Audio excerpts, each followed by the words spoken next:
Hi everyone! So today we're going to be reading a story called Moon's First Friends, One Giant Leap for Friendship by Susanna, Leonard Hill and illustrated by Elisa Paganelli. So who do you see on the cover here? What do you notice? We have the moon, right? And how does the moon look? I see a smile. So if the moon's smiling, how are they feeling? Happy. And then what's this? Look closely here. What's that? What do you see? Who's in there? Astronauts. So what do you think this book might be about? All right, take a minute to think about it and let's get started.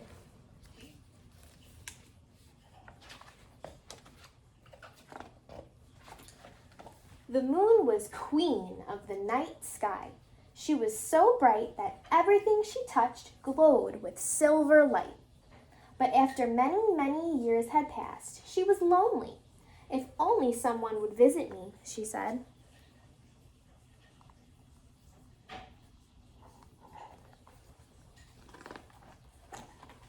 Hello down there, she called to the lumbering dinosaurs. If you come up here, you won't feel so heavy. You'll feel lighter than air. But the dinosaurs stayed where they were. So where are the dinosaurs? Where are they living? What planet are they on? Earth. Under the moon's watchful eye, the surface of the earth changed. The moon saw glorious new creatures come and go. Saber-toothed tigers, mastodons, woolly mammoths, dodo birds, whales, rhinoceros, and elephants. But they all stayed earthbound and rarely looked up to her in the night sky. So how do you think she's feeling if none of the animals are looking up at her? Maybe a little bit sad, right? She wants some friends. But then she saw something new. At night, people conjured fires like tiny stars. There are millions of stars for you up here, she offered, but the people stayed where they were. The moon watched as she circled and circled the earth. On the wide sweep of the hot Sahara, the Egyptians built stone pyramids that towered toward the sky. They're trying to reach me, the moon marveled. But though the pyramids were mighty, they came nowhere near high enough to reach the moon. Perhaps they didn't see her.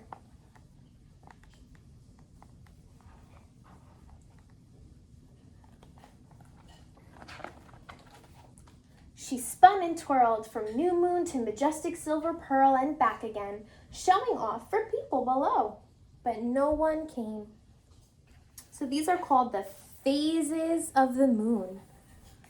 So if you look outside, the moon might take different shapes, just like this. She's showing off.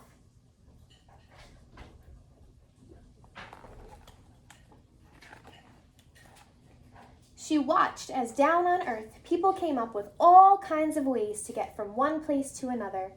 But they did not sail, or drive, or cycle, or float to the moon. These are all different kinds of. We have a boat, a car, a hot air balloon, a bicycle.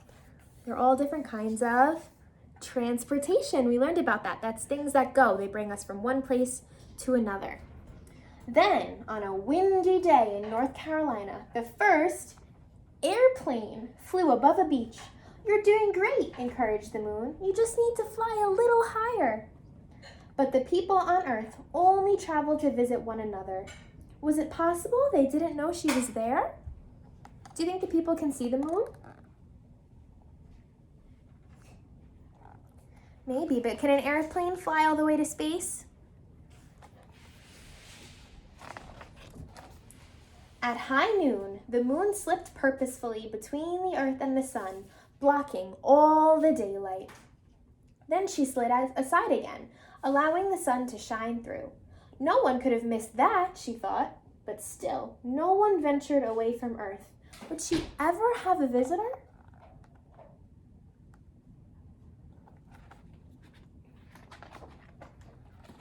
Just when the moon was losing hope, the people on Earth began to experiment with rockets, and the moon watched with great interest. but the humans still had a lot to learn. One day, the moon's hopes soared. A chimpanzee in a mercury capsule rocketed towards her. A visitor, at last. But he returned to Earth without reaching her. So did the chimpanzee make it to the moon? And then, one hot July day, a tremendous rocket stood upon a launch pad with two small spaceships perched on top. The countdown began. Let's count backwards from 10. Do you think we can do it? Ready?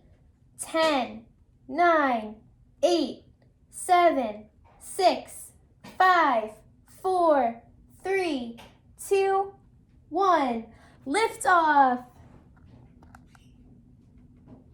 So where's the rocket going? Where do you think? At 30 stories high and weighing 6 million pounds, the rocket rose into the air amid an explosion of flames. Slowly at first, then faster and faster. The rocket fell away in stages, but the two spaceships hurtled toward the moon. They're coming, the moon said. They're actually coming. Look at the moon's face. How is she feeling? She's excited because they're coming to her. They're coming to see her, finally. One of the spaceships remained at a distance, circling, but the other came closer, closer, until at last its spindle legs touched down. Welcome, she greeted the men who emerged from the ship. So who are they? What are they called? They landed on the moon. Do you remember what their job is? They're astronauts. The astronauts walked across her surface with great bounding steps that made her dust bloom. They seemed delighted with how far they could travel with each stride. The moon gave them gifts of moon rocks and dust. Take these back to Earth, she said. Then even though I can't visit you, a part of me will be there.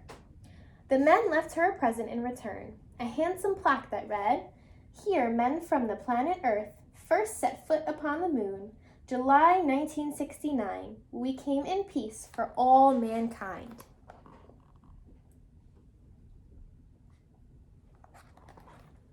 They also left her a beautiful flag with red and white stripes and a scattering of white stars on a blue background. So what flag is this? What did they leave her? The American flag. Too soon, the astronauts had to leave. "Goodbye," the moon said as their ship floated away into the starry distance. "Come back any time." She sighed with happiness. At last, someone had visited.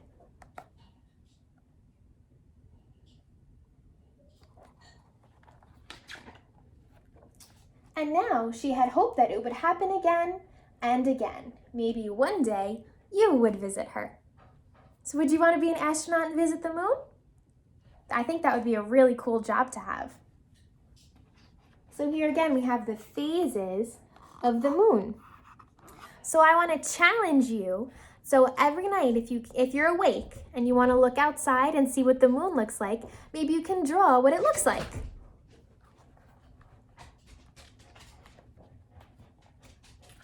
And here's another picture of the space gear. Okay, so remember all of the equipment that they have to wear? So it helps protect them. And their lunar boots help them walk on the moon's surface.